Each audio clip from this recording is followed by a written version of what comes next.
The FBI is on the case after a 17-year-old girl from Indianapolis made a terrifying 911 call saying she was kidnapped and raped by a Central Ohio man she met in a chat room. Hello everyone, thanks for joining us. I'm Jandrea Gibson. And I'm Michaela Bivens. Tonight, 10 TV has learned the suspect in this case is a former police officer. 10 TV News reporter Jordan Dunlap is live at the Sunbury Police Department in Delaware County with details on this unfolding case. We've listened to the chilling 911 call from a hysterical teenager saying that she was raped and kidnapped by Scott Cisco. However, we have also heard from Cisco's family and friends saying that he simply made a mistake. Jeff. 47-year-old Scott Cisco appeared via video link before a Delaware County judge today, where the charges against him were detailed. Knowingly bound and gagged a 17-year-old female. Police responded to Cisco's home yesterday after a 17-year-old girl called them saying she had been kidnapped and raped from Indianapolis. I believe the true story is he was lonely. He looked online for some companionship. He met a girl. She was telling him she was in distress. He drove to Indianapolis to pick her up, brought her here, but I don't believe it was more of a forceful, get in my car, come back to my house, tie, rape. I mean, that to me, that's not what I believe at this moment. He received a text from Cisco yesterday before his friend turned himself into the police. Cisco told the judge that he was not a flight risk because he's a former police officer. We did some checking and found out that he was indeed an officer for the Sandusky County Sheriff's Office from 1992 until 1997. Tonight, Cisco is held in the Delaware County Jail on a $250,000 bond. That girl is home safe with her family. Jordan Dunlap, 10 TV News. Breaking news, Senate Majority Leader Harry Reid injured in a crash on a Las Vegas highway. These are pictures of where the crash happened. Troopers say 6 vehicles were involved. Reid was taken to the hospital, but his condition has not been released. Authorities worry a century-old secret society should be behind those dangerous acts. This is all happening on the campus of Denison University in Granville. Joining us now is our reporter Sarah Wilkes. Sarah, what are the new developments?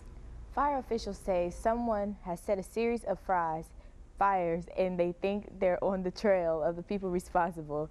This new development comes as investigators say they will be stepping up patrols in the area.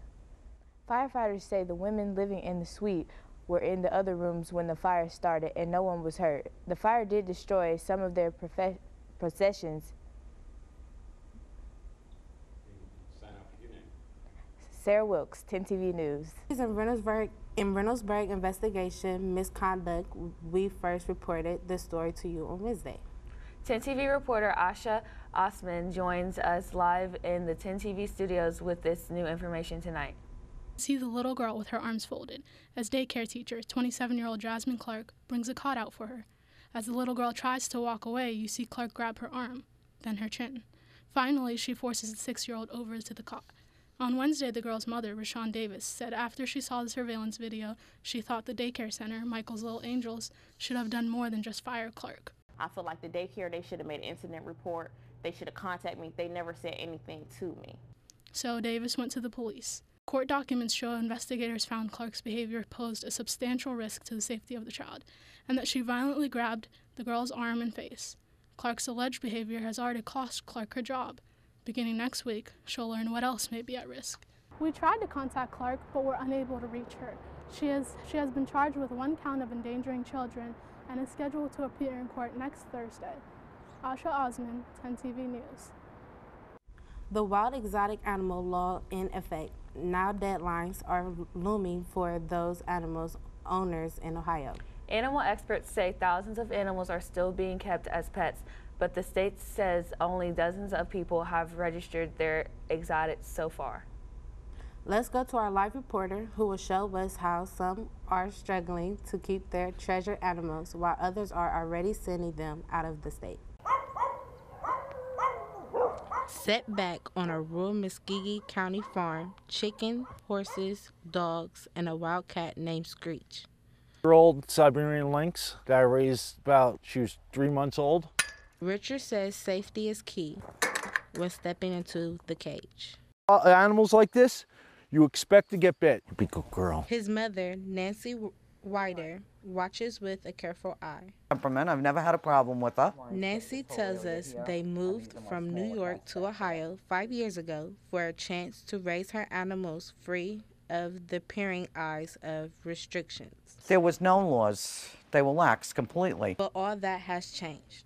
The state's new wild exotic animal law has Nancy worried about Screech's future and on the verge of taking a drastic step.